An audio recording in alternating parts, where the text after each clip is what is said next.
নবীজির গোলামের কোনো চিন্তা না। আল্লাহ আপনি আমার উম্মতকে maaf করে দিন। আমি আপনাদের বোঝাতে চাই বাবা, যে নবীর দুশমনী আপনি করতেছেন, ওই নবী দুনিয়ায় মিলাদ পাকের পরে আমাদের জন্য কান্না করতেছেন। 63টা বছর নবী আমাদের জন্য কেঁদেছেন। কখনো গারে হিরায় কেঁদেছেন, কখনো গারে সুরে কেঁদেছেন, কখনো গাছতলায় কেঁদেছেন, কখনো মরুভূমি ময়দানে কেঁদেছেন। আল্লাহ পাকের দরবারে একটি মাত্র দোয়া, আল্লাহ আমার উম্মতকে maaf করে দিন। তার মানে নবী আমার দুনিয়ায় মিলাদ পাকের পরে জন্ম নেওয়ার পরে উম্মত গুনাহগার, এই জ্ঞান আমার নবীর ভিতরে আল্লাহ দিয়েছে।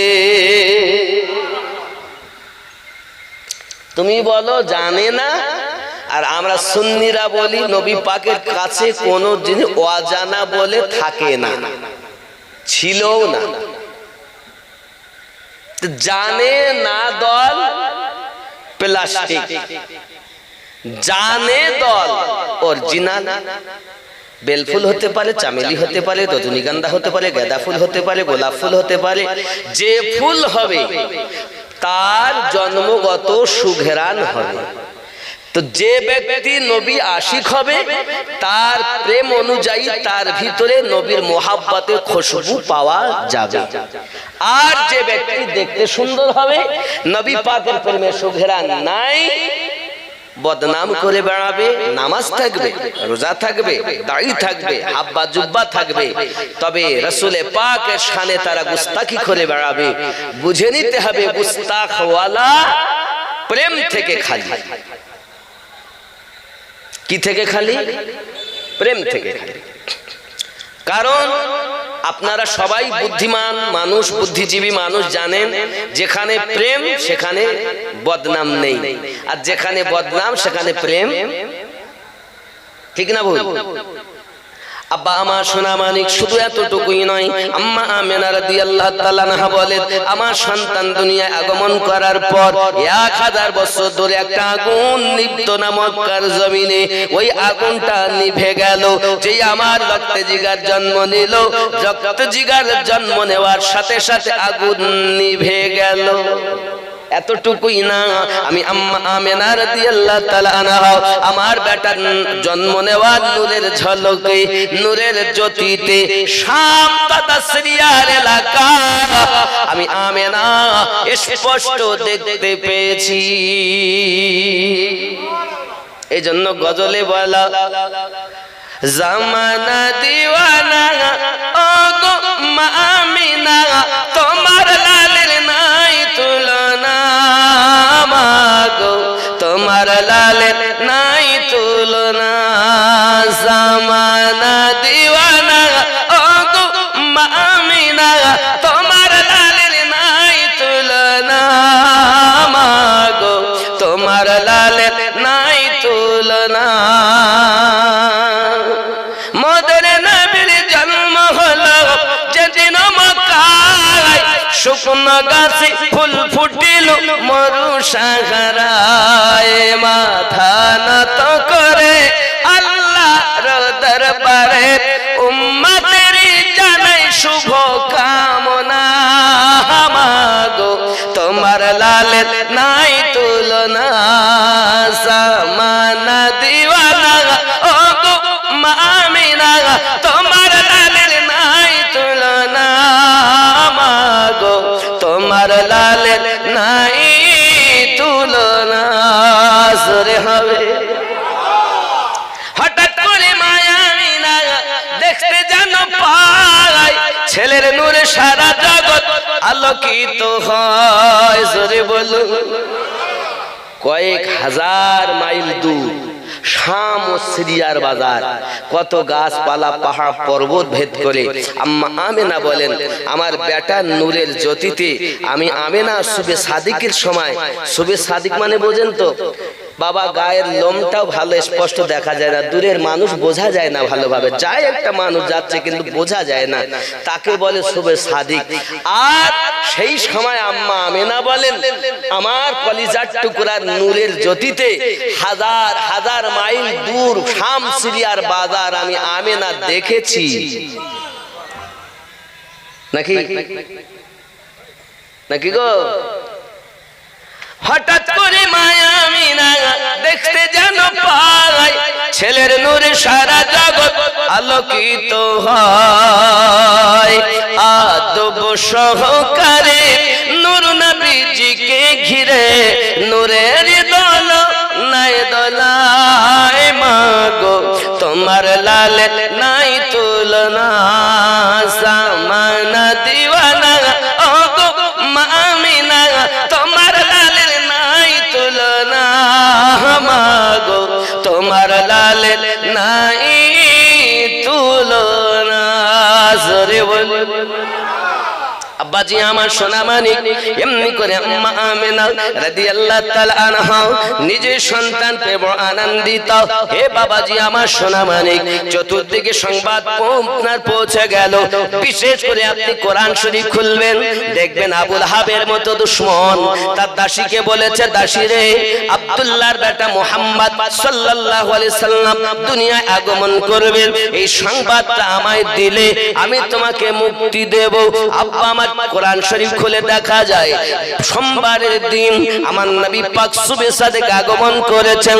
দাসী যাইয়া খবর দেয়, ওগো আমার মুনিব, যার জন্য এত রাত এতদিন কষ্ট করি, আজ সেই সন্তান আম্মা আমেনার ঘরে শুভ আগমন করেছি।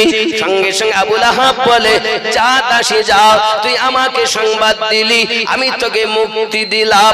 হাদিস শরীফ খুললে পাওয়া যায়, কোরআন শরীফ খুললে পাওয়া যায়, সোমবারের দিন যখন আসে বাবা আমার সারা সপ্তাহ আবু লাহাব আযাব ভোগ করে, সোমবারের দিন তার আযাব কম করা হয়। জোরে আচ্ছা, আবু লাহাব কাফের না না ইমানদার? কথা বলুন। কোরআন শরীফ খুললে তো আপনারা সবাই পড়েন, আল্লাহ পাক নিজেই বলছেন, বিসমিল্লাহির রহমানির রহিম, তাব্বাত ইয়াদা আবি লাহাবি ওয়া তাবা, ধ্বংস হোক আবু লাহাবের হস্তদ্বয়। পড়ছেন না? আচ্ছা আপনারা বলেন, কার জন্য যদি বলা হয় তোর হাত ধ্বংস হয়ে যাক, এটা ভালো না খারাপ? কথা বলেন। আল্লাহ বলছেন ধ্বংস হোক, তাহলে কাফেরের প্রতি ধ্বংসর আয়াত পড়লো নামাজ হয়। জোরে বলে আরো একটা আয়াত, কুল ইয়া আইয়ুহাল কাফিরুন, নবী আপনি বলে দিন, আয় কাফের সম্প্রদায়। কাফেরকে কাফের আপনি বলবেন না তো বলবেন কি? কাফের হওয়ার জন্য কোন জিনিস হারাম বলতে গেলে দলিলে কতঈ প্রয়োজন। দলিলে কতঈ না থাকলে তাকে সাব্যস্ত করা যাবে না। কিন্তু সুফি আনা মতে বলা হয়েছে, তুমি দেখতেছ ওই ব্যক্তিটা কুফরি করছে, তাকে কাফের বলে দূরে না ঠেলে তাকে বুকে ধরে সেই কুফরি থেকে তওবা করে সৎ পথে আনো। যাকে আমরা সহজ ভাষায় বলি, পাপকে ঘৃণা করো, পাপীকে নয়। কি করো? পাপকে ঘৃণা করো, পাপীকে নয়। পাপ ঘৃণা করে পাপীকে বুকে টেনে তুমি সৎ পথের প্রতীক বানাতে পারো যদি, তাহলে তুমি একজন আল্লাহর নবীর উম্মত হওয়ার দাবি করতে পারো। জোরে বলি সুবহানাল্লাহ। কিন্তু এক শ্রেণীর লোক রয়েছে, শুধু তারা শরীয়তের ফতোয়া দিতে ব্যস্ত। দেখুন, ফতোয়া আলাগ, তাকওয়া আলাগ। তাকওয়াবিহীন ইলমের কোনো দাম নাই। তাকওয়া আর ফতোয়া কাকে বলে? সংক্ষিপ্ত ভাবে বুঝাই। ইমামে আজম মদিনাতুল মুনাওয়ারায় 3 দিন থাকতেন, আর শরিয়াতের হুকুম হলো মদিনায় থাকতে হবে 8 দিন, এবং তাকবীরে উলার সঙ্গে 5 ওয়াক্ত নামাজ পড়তে হবে। তাকবীরে উলা কাকে বলে? ইমাম সাহেব যেই করবে আল্লাহু আকবার, এটা কি বলা হয়? তাকবীরে উলা। ইমাম সাহেবের সঙ্গে সঙ্গে নিয়ত বাঁধতে হবে, এটাকে বলা হয় তাকবীরে উলা। এই সম্মা এইভাবে 40 ওয়াক্তের নামাজ আপনাকে আমাকে পড়তে হবে যারা হজে যাবে। কিন্তু ইমামে আযম 3 দিনের বেশি থাকতেন না। আমার কথা কি বুঝতে পারছেন না? পাচ্ছেন? 3 দিনের বেশি থাকতেন না, তার মানে উনি 15 ওয়াক্তের নামাজ পড়ে চলে আসতেন। তখন ভক্তগণ জিজ্ঞাসা করছেন, হুজুর আমরা থাকবো 8 দিন কমপক্ষে, আর আপনি থাকবেন 3 দিন, তার কারণ? ইমাম আযম বলছেন, বাবা দেখো তোমরা যেটা করো এটা হলো ফতোয়া, এটা কি ফতোয়া, আর আমি যেটা করি এটা হলো আমার তাকওয়া। জোরে বলুন। তখন লোকে জিজ্ঞাসা করলো, হুজুর এই 3 দিন থাকার কারণটা কি দয়া করে একটু বলা যাবে? ইমামে আযম বলেছিলেন, বাবারা আমি নোমান বিন সাবিত, ইমামে আযম আবু হানিফা 3 দিন পর্যন্ত পেশাব না করে, পায়খানা না করে থাকতে পারি। 3 দিন পর্যন্ত পেশাব না করে, পায়খানা না করে আমি থাকতে পারি। 3 দিন যখন অতিক্রম হয়, আমার পেশাবের প্রয়োজন হয়, পায়খানার প্রয়োজন হয়, বাবারা যে গলিতে আমার দয়াল নবী চলাফেরা করেছেন, যে মদিনায় আমার নবী শুয়ে আছেন, ওই মদিনাতে আমি ইমামে আযম পেশাব পায়খানা জায়গা খুঁজে পাই না, তাই আমি মদিনা ছেড়ে অন্য দেশে চলে যাই। তাকওয়া বুঝতে পারছেন? এর নাম হলো তাকওয়া। বলুন সুবহানাল্লাহ। এটা হলো তাকওয়া। আমাদের মধ্যে আছে কি আদব। আব্বা আমার সোনা মানিকেরা, আপনি হানাফি হানাফি করে দাবি করেন, কিন্তু আপনার একবার জানা প্রয়োজন আছে, এই হানাফি মাযহাবের ইমাম নোমান বিন সাবিত রাদিয়াল্লাহু তাআলা আনহু তিনিও পীর ধরেছেন বাবা, তিনিও পীরি মুরিদি করেছেন। ওনার পীরের নাম হযরতে মুহাম্মদ জাফর সাদিক রাদিয়াল্লাহু তাআলা আনহু। চুরি বলুন সুবহানাল্লাহ। ইমাম জাফর সাদিক হুজুরের আব্বার নাম ইমাম মুহাম্মদ বাকার হুজুর। ইমাম মুহাম্মদ বাকার আব্বা জানের নাম ইমাম জয়নুল আবেদিন হুজুর। ইমাম জয়নুল আবেদিন হুজুরের আব্বা জানের নাম ইমাম হোসেন পাক হুজুর। ইমাম হোসেন পাকের পীরের নাম হযরত ইমাম হাসান পাক হুজুর। হাসান পাক এর পীরের নাম হযরত আলী পাক হুজুর। আর আলী পাকের পীর দয়ার অবতার শেষ জামানার পয়গম্বর নবী মুহাম্মদ রাসূলুল্লাহ সাল্লাল্লাহু আলাইহি ওয়াসাল্লাম। ইমামে আযম করে ও পাগলা জানি না যে ইমামে আযম তো তার পীর ধরেছেন ইমাম জাফর সাদিককে। এখন ইমামে আযমকে জিজ্ঞাসা করা হয়, তখন বয়স হলো 68 বছর। কয় বছর? এখন পীরি মুরিদির কথা বললে রাগ হয়, কিন্তু ইমামে আযমের বয়স যখন 68, ওনাকে জিজ্ঞাসা করছেন ভক্তরা, হুজুর আপনার বয়স কত? তিনি বলছেন আমার বয়স 2 বছর। ইমাম আযম এ কথা যখন বলেছেন, আচ্ছা আপনাদের মধ্যে যারা 68 বছর 70 বছরের বুড়ো আছেন, আপনাকে যদি কি আপনার ছেলেরা নাতিপুতিরা জিজ্ঞাসা করে বয়স কত, আপনি যদি বলেন 2 বছর, তারা ঠাট্টা করবে না? যে দেখেন দাদু আমার সঙ্গে মজাক করছে, দাদু আমার সঙ্গে মস্কারা করছে, বলবে কি বলবে? তো ভক্তগণ বলেন, হুজুর আপনি শ্রেষ্ঠ ইমাম, আর আপনার জবান থেকে এরকম মিথ্যা কথা তো শুনতে ভালো লাগে না। হুজুর একটু দয়া করে বলবেন যে আপনি 2 বছর কেন বলছেন?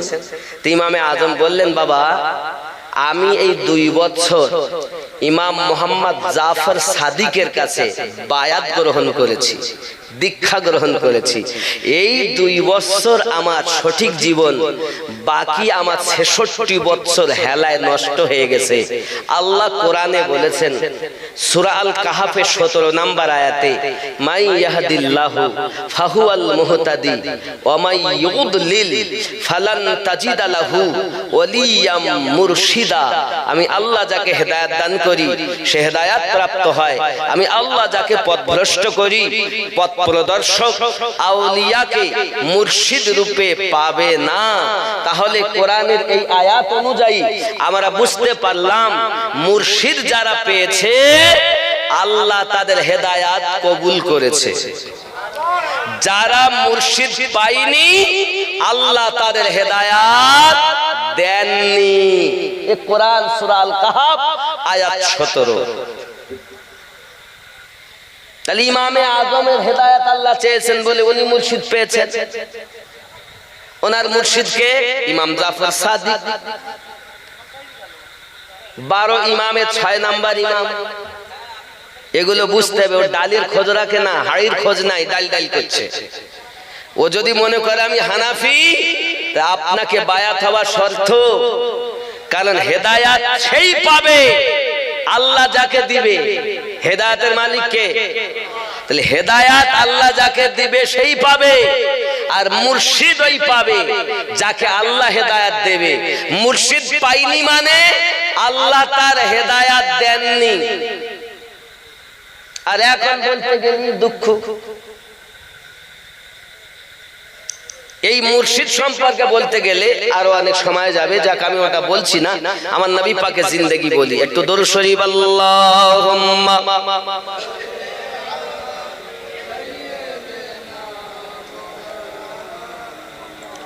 ওয়া আলা আলি সাইয়্যিদিনা। আব্বাজি আমার সোনা মানিকেরা, এইদিকে তায়েবা নগরী আম্মা হালিমাতুস সাদিয়া রাদিয়াল্লাহু তাআলা আনহা অভাব অনটনের ভিতরে সংসার চালান। কয়েকদিন খাওয়া হয়, কখনো হয় কখনো হয় না, বেশিরভাগ ক্ষুধার্ত হালাতে থাকেন তিনি। হঠাৎ একদিন স্বপ্ন দেখতেছেন উনি যেন পাহাড়ি এলাকায় ভ্রমণ করতে চলে গেছেন। বাবা আমার ঘুরতেছেন, নানান ধরনের জিনিস দেখে উনি ঘুরতেছেন। হঠাৎ দেখেন পাহাড় থেকে ঝর্ণা নেমে আসে। আম্মা হালিমাতুস সাদিয়া রাদিয়াল্লাহু তাআলা আনহা ওই ঝর্ণার পানি পান করবেন বলে তিনি হাতে করে তুলেছেন। এমন সময় পিছন দিক থেকে যেন একটা হাত এসে ধাক্কা দিয়ে পানিটাকে ফেলে দিয়েছে। আম্মা হালিমা বলে, আমি যখন পানি ফেলে দেওয়া দেখলাম, আমি জিজ্ঞাসা করলাম, কে গো আপনি, আমাকে পানি পান করতে দিলেন না? আমি পিপাসিত, নিজের পিপাসা মিটাবো বলে পানি পান করতে লেগে। হঠাৎ একটা আওয়াজ আসছে, হালিমা মক্কা নগরী আব্দুল্লাহর ঘরে মা আমেনা জিগার পারা কলকি আওতার হয়ে শেষ জামানার পয়গম্বর হয়ে দুনিয়ায় একজন আল্লাহর হাবিব আগমন করেছে। ওগো হালিমা, ওই সন্তানটাকে যদি আপনি লালিত পালিত করার জন্য বাড়িতে নিয়ে আসতে পারেন, হালিমা আপনার আর অভাব থাকবে না, অর্থের অভাব থাকবে না, খাবার কষ্টে আর রাত দিন বিতাতে হবে না। ওগো হালিমা, ওই বাচ্চাটাকে একবার লালন পালন করার জন্য আপনি চলে যান। আমি পানি ফেলে দিয়েছি তার কারণ আজ যদি পানি পান করে নিতেন ওই সন্তানকে লালন পালন করতে আপনি আর পেতেন না। পানি ফেলে দিয়েছি মানে ওই সন্তানকে আপনার ভাগ্যে লেখা, চলে যান ওই সন্তানকে লালন পালন করার জন্য নিয়ে আসুন। অর্থ খুঁজতে হবে না, অর্থ খুঁজে নেবে তোমাকে। আয় হালিমা, তবে জেনে রাখো এই স্বপ্নটা যেন কাউকে বলবে না, এমনকি তোমার স্বামীকেও বলবে না। হযরত আম্মা হালিমাতুস সাদিয়া রাদিয়াল্লাহু তাআলা আনহা আপনার কিনা রাতের বেলাতে বাড়ি শুয়ে আছেন, ভোরে ভোরে উঠেছেন, ঘর সাফাই করতে আরম্ভ করেছেন। হারেস ওনার স্বামীর নাম, জিজ্ঞাসা করছেন, বিবি 6 মাস থেকে তোমার গায়ে জ্বর ভালো হয় না, তোমার কি জ্বর ভালো হয়ে গেল? তুমি এত ভোরে ভোরে আজ কেন উঠেছো? হালিমা ডাক দিয়ে বলছেন, স্বামী আমার, অভাব অনাটনে সংসার, আপনার কাছে আমার একটি আরজি। কি বলতে চাও বিবি? আমার মনে হয় মক্কা নগরে যদি আমরা যাই, কোনো বাচ্চা লালন পালন করার জন্য আনবো, আর বিনিময়ে অনেক টাকা পয়সা পাবো, আমাদের অভাব দূর হয়ে যাবে। আপনার মর্জি কি বলুন, আপনার রায় কি বলুন? স্বামী হারেজ বলছেন, বিবি কথাটি অতি সত্য, কিন্তু মক্কা নগরে যাওয়ার মতো সওয়ারি তো আমাদের ঘরে মজুদ নাই। আমার একটি মাত্র উটনি, সেও তো দুর্বল, কেমন করে যাব? স্ত্রী বলে, স্বামী আমার মনে হয় যাওয়ার সময় দুইজন তাকে ধরে ধরে হেঁটে হেঁটে নিয়ে যাব, আসার সময় বাচ্চার সাথে করে উটনির পিঠে চেপে আসবো, এক তরফে উটনির কষ্ট হবে, মনে হয় ভালো হবে। স্বামী বলে, তাহলে রেডি হও, গোছগাছ করো, চলে যাব। আব্বা আমার কিতাব বর্ণনা করে, হালিমার একটা বেটা আছে, তার নাম হলো মাসরুদ। অপর বর্ণনায় এসেছে তার সন্তানের নাম হলো আব্দুল্লাহ।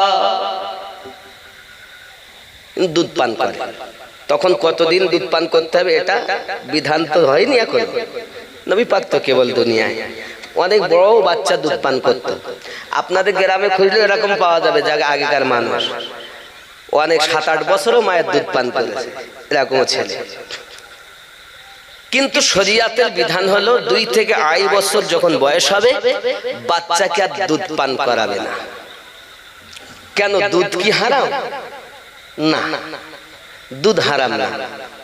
তবে কেন শরীয়ত নিষেধ করে? তার কারণ এটাই, যে বাচ্চা 2 থেকে 2.5 বছর বয়স হয়, ওই বাচ্চা বুঝতে শেখে ইনি আমার নানি, ইনি আমার নানা, ইনি আমার দাদা, উনি আমার খালা, এটা ওই বাচ্চা চেনে।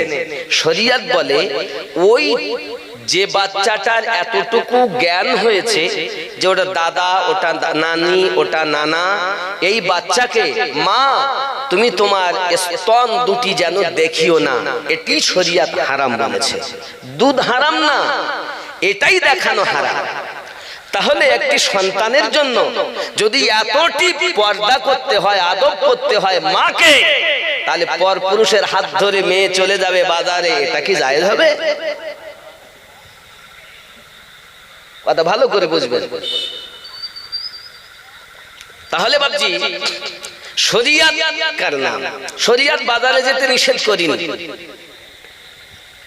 স্কুল কলেজে যেতে নিষেধ করিনি, তবে বলেছে তুমি তোমার আদবকে বজায় রাখো। কেমন?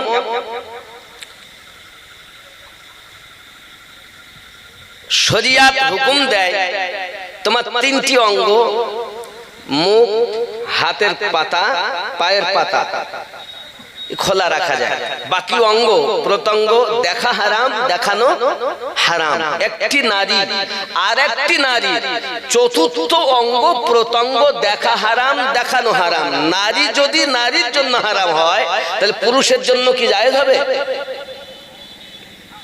কথা বুঝতে পারছেন? শরীয়ত বলছে চতুর্থ অঙ্গ প্রত্যঙ্গ একটি নারী আর একটি নারীর জন্য যদি দেখা এবং দেখানো দুটি যদি হারাম হয়, পুরুষের জন্য কোনো মতেই জায়েজ হবে না। এগুলো খেয়াল রাখতে হবে। বাজারে যেতে নিষেধ করিনি, বলেছে তুমি তোমার পর্দাকে বজায় রাখো, তুমি তোমার পেট খুলে যেও না, মাথা খুলে যেও না, তুমি তোমার পিঠ আলগা করে যেও না।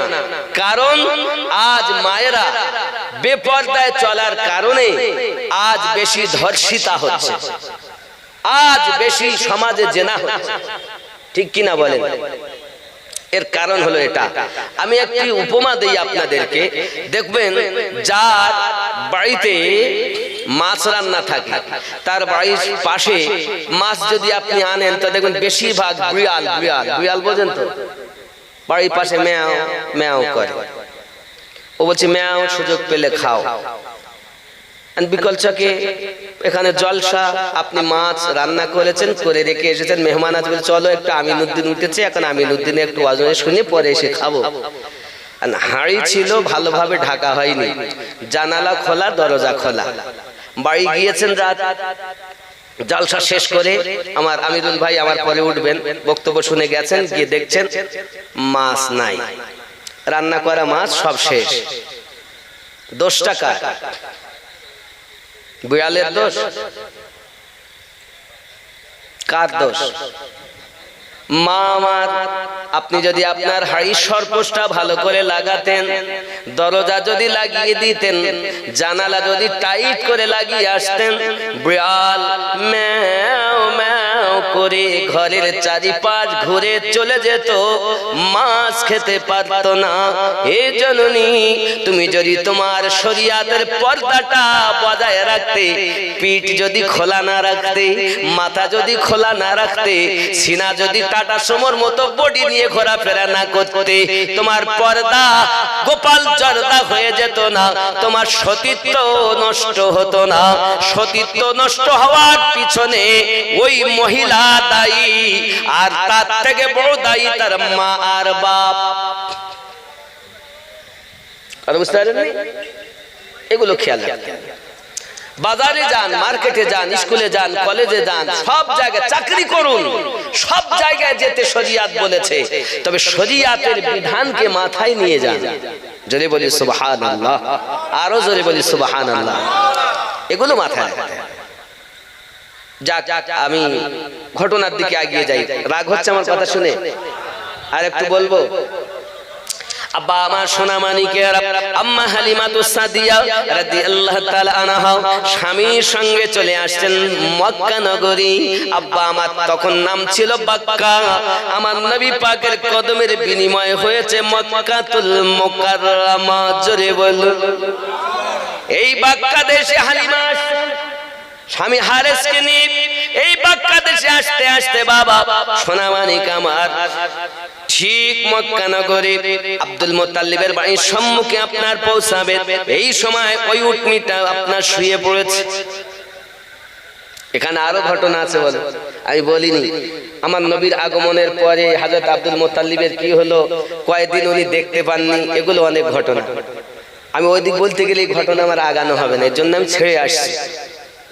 বন্ধু আমার হালিমাতুস সাদিয়া রাদিয়াল্লাহু তাআলা আনহা তিনি দেখছেন যে উটনি যখন আপনার শুয়ে পড়লো, হারেস বলে আমার বিবি তুমি যাও, আমি উটনিকে পাহারা দেই। পাশে তাবু খাটিয়ে নিয়েছে। হযরত আম্মা হালিমাতুস সাদিয়া আম্মা আমার টুকটুক করে রওনা দিয়েছেন। এখন জিজ্ঞাসায় পৌঁছিয়েছেন। যখন পৌঁছানোর পরে দেখেন খাজা আব্দুল মুত্তালিব আমার নবী পাকের দাদাজি তিনি বাইরে আপনার কিনা বসে আছেন।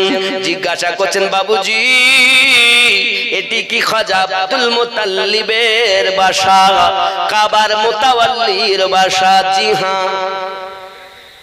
কি দরকার?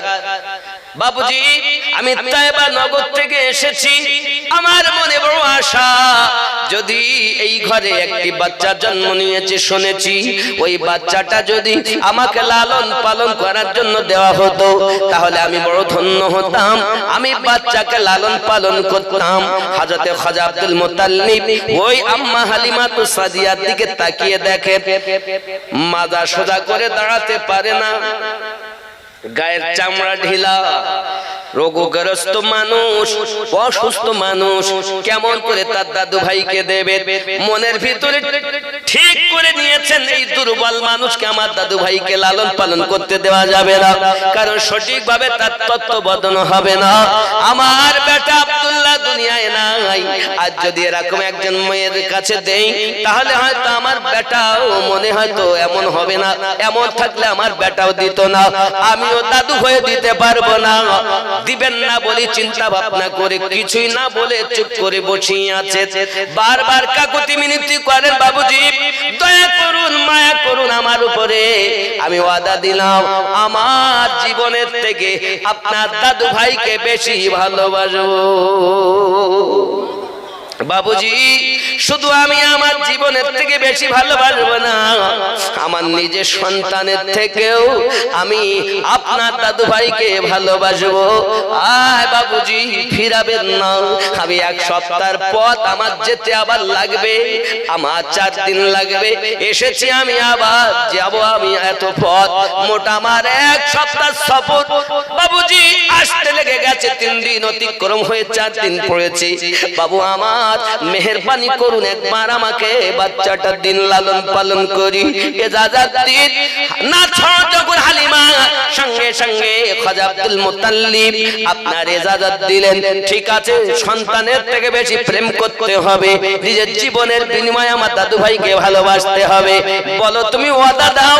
কথা দিলেন আব্দুল মুত্তালিবকে, ভিতরে যাওয়ার অর্ডার দিয়েছেন। যখন ভিতরে গেছেন সবে মাত্র আম্মা আমিনা আমার দয়ার রাসূল কি আপনার কিনা খাইয়ে দেয়নি, দোলনাতে আপনার কিনা শুইয়ে দিয়েছেন, শোয়ানো আছে কাপড় দিয়ে ঢাকা। আম্মা হালিমাতুস সাদিয়া রাদিয়াল্লাহু তাআলা আনহা তিনি ভিতরে ঢুকেছেন। বোন আমেনা, আমি তয়বা নগর থেকে এসেছি ওই মুহাম্মদকে লালন পালন করার জন্য। কই গো সেই মুস্তাফা? আমি অনেক সুসংবাদ শুনেছি, অনেকের কাছে অনেক খবর শুনেছি, একবার আমাকে দেখাও না আমি দেখি।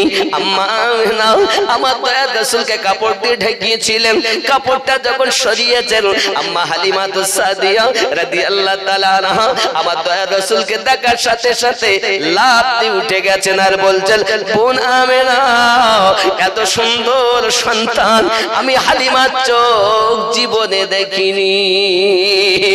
ও বোন আমেনা, এই সন্তান দেখতে যে এত সুন্দর, এত সুন্দর বাচ্চা, যার চেহারা দেখতে দেখতে আমি হালিমার পথে আসা কষ্টগুলো সব ভুলে গেছি।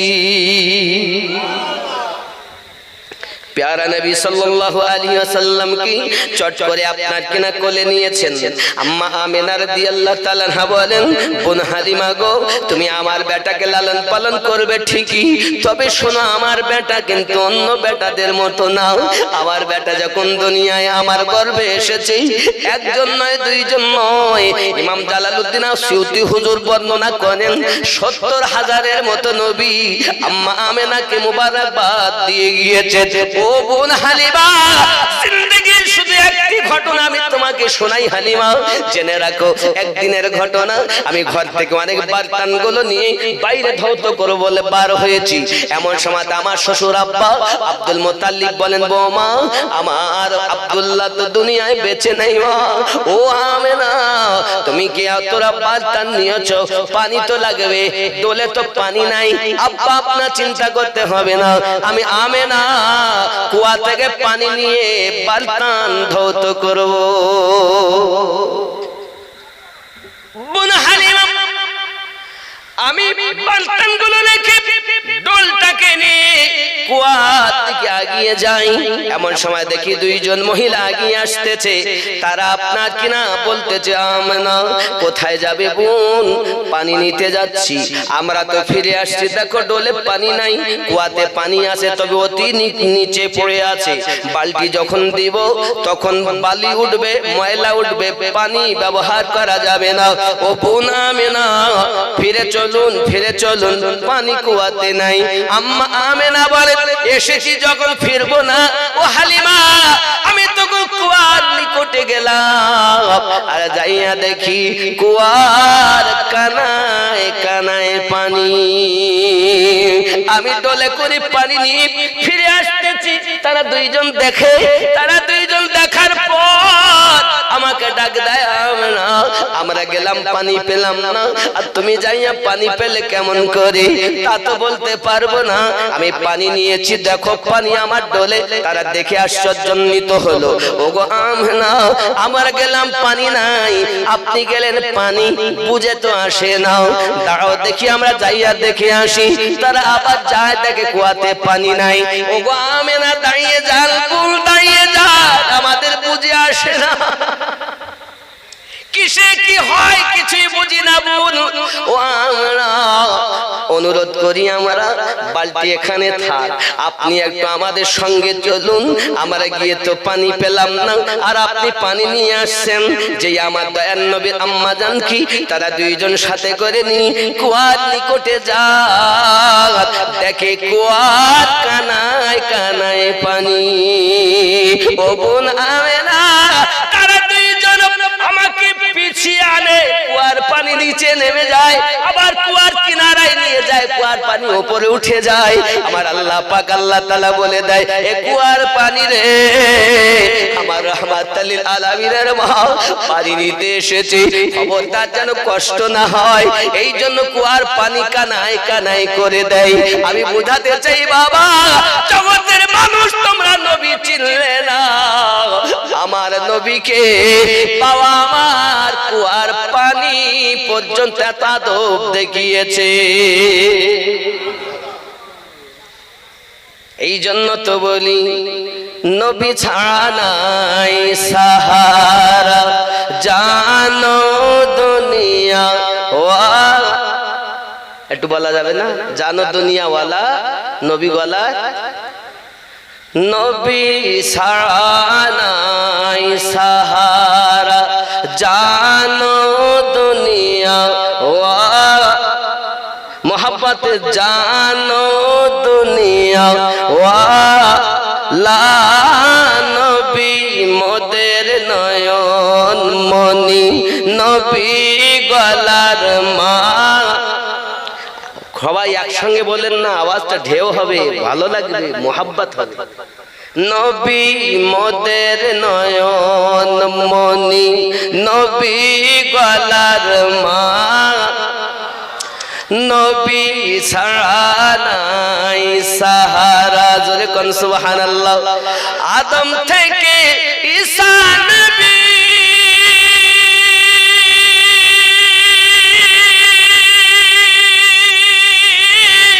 ওরে নফসি নফসি করবেন সবই, উম্মতি উম্মতি বলে কাঁদবেন উম্মত ওয়ালা, নবী ছাড়া নাই সাহারা, জানো দুনিয়া ওয়ালা, নবী মোদের নয়ন মনি, নবী গলার।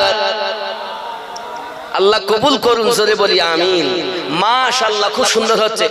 নবী ছাড়া নাই সাহারা, জানো দুনিয়া ওয়ালা,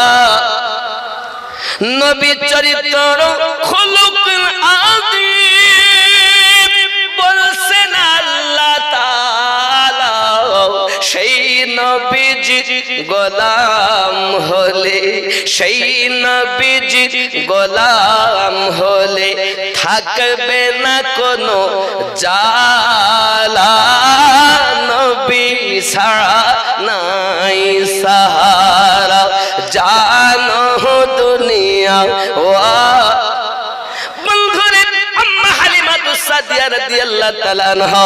এই ঘটনা যখন শুনেছে বড় আনন্দিত হয়েছেন। ও বোন আমিনা, আমি কথা দিচ্ছি সন্তানকে আমার জানের থেকে বেশি মহব্বত করব, আমার সন্তানের থেকে বেশি ভালোবাসবো, কোন রকম কষ্ট হতে দেব না। আব্বা আমার 2 মাস 2 বছরের জন্য সময় নিয়ে আমার দয়াল নবীকে আম্মা হালিমাতুস সাদিয়া রাদিয়াল্লাহু তাআলা আনহা আপনাকে নিয়ে আসতেছেন। নিয়ে যখন এসেছেন, যেখানে আছে স্বামী, যেখানে আছে ওই উটনি, এমন সময়তে তাবুর কাছে গেছেন, গিয়ে দেখতেছেন স্বামী হারেস বিবি হালিমাকে চিনতে পারে না। স্বামী সঙ্গে সঙ্গে বলছেন, হালিমা তুমি কে? তুমি কে? কোথা থেকে এসেছো? কে তুমি? বলে, আমি আপনার বিয়ে করা স্ত্রী হালিমা। না, আমার বিবি হালিমা তো এমন নয়, আমার বিবির 6 মাস থেকে গায়ে জ্বর, সারা রাস্তা কষ্ট করে করে এসেছে, বসেছে, আবার এসেছে, অতি দুর্বল, গায়ের চামড়া গুলো ঢিলা। আমার হালিমা দেখতে তো এত সুন্দরী নয়, তুমি তো আমার হালিমা মনে হয় না। তখন বিয়ে করা স্ত্রী হালিমা চোখের পানি জড়িয়ে কান্না করে আর বলে, স্বামী গো, আপনি আমাকে দূরে ঠেলে দিবেন না। এই কয়েক মিনিট বা কয়েক ঘন্টার কথা, কিছুক্ষণ কিছুক্ষণ আগে আপনার কাছ থেকে গেলাম আর আপনি আমাকে অস্বীকার করছেন কেন? আমার ব্যবহারে আপনি কষ্ট পেয়েছেন নাকি? আমার কোনো ত্রুটি হয়ে গেল নাকি? এমন কথা আপনি বলছেন কেন? না, তোমাকে আমার হালিমা মনে হয় না। আমার হালিমা চামড়া গায়ের ঢিলা হয়ে গেছে, জীর্ণ শীর্ণ, মাথা সোজা করতে পারে না। হালিমা কাঁদে আর বলে, স্বামী গো, এই রহমতি বাচ্চা, এই যে নুরুন আলা নূর পয়গম্বর, এই যে ছোট বাচ্চাটাকে আমার কোলে দেখতেছেন, এই বাচ্চাটাকে আমি যখন কোলে নিয়েছি, স্বামী গো, আমার গায়ের একটা শিহরণ শুরু হয়ে গেছে আর আমার ঢিলা চামড়া গুলো এই বাচ্চার বরকতে টাইট হয়ে গেছে। স্বামী শুধু এতটুকু না, আপনার হালিমা 6 মাস থেকে জ্বরে ভোগে। এই জ্বরগুলো ডাক্তার কবিরাজে ভালো করতে পারে না, কেউ ভালো করতে পারে না। ওই বাচ্চাকে যখন আমি কোলে নিয়েছি, ওই বাচ্চার কোলে নেওয়ার সঙ্গে সঙ্গে আপনার হালিমার 6 মাসের জ্বর ভালো হয়ে গেছে। ওগো আমার স্বামী, আপনি আমাকে দূরে ঠেলবেন না, আপনি আমাকে দূরে সরাবেন না, আপনার কাছে সাহারা চাই। কারণ স্বামী যদি বিবিকে অস্বীকার করে, এর মতো যন্ত্রণা জগতে নাই। আপনি আমাকে ফিরাবেন না। যাহা কিছু আমার পরিবর্তন দেখতেছেন, এই পরিবর্তনটুকু এই বাচ্চার ওসিলাতে। আল্লাহুম্মা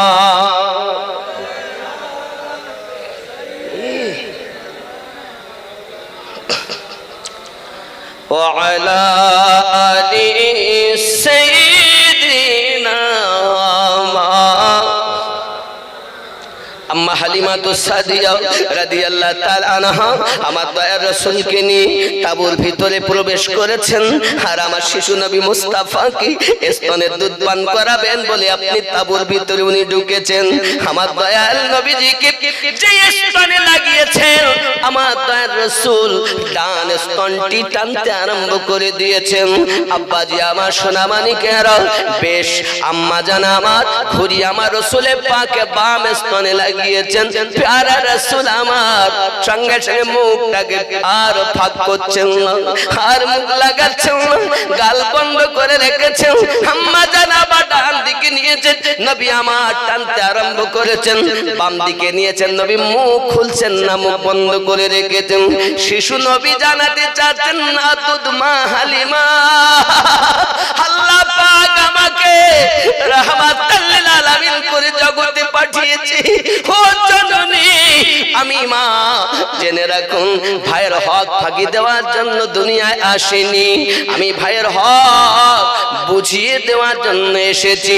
ওগো বিকল চকের বাবাজি, মায়েরা, খালারা, ভাইয়েরা, খেয়াল করুন, এখনো নবুয়ত এলান হয়নি, এখনো কোরআন নাজিল হয়নি। আমার আপনার নবী আম্মা জানের কোল থেকে কোরআনের বিধান জারি করে দিয়েছেন, কোরআনের বিধান চালু করে দিয়েছেন।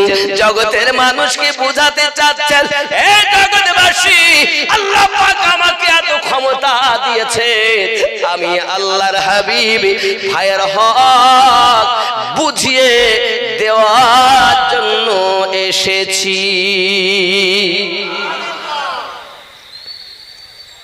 হ্যাঁ, শিশু মুস্তাফা মায়ের কোল থেকে কোরআনের আইন চালু রেখেছে। হায় হায়, আব্বাজি আমার সোনা মানিক হালিমাতুস সাদিয়া রাদিয়াল্লাহু তাআলা আনহা এবং আপনার কিনা স্বামী হারেস দুইজন যাচ্ছে। এমন সময়তে বলা কোয়া করতে দিন, বাড়ি যাব আর গাছ কাটবো। মানে একটা খেজুর গাছ আছে বাড়ির সামনে, সেই গাছে খেজুর মোটে পাকে না, ধরে আর শুকিয়ে শুকিয়ে ঝরে পড়ে যায়।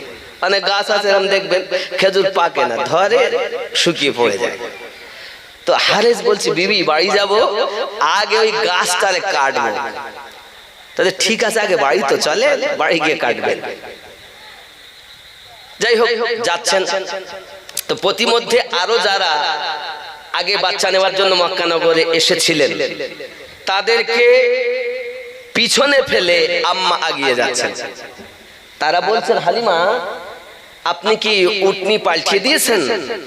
তো উনি বলছেন যে না, আমি উটনি পাল্টাইনি, বরন্ত যাহা কিছু দেখছেন সব এই বাচ্চার বরকতে, বলুন সুবহানাল্লাহ।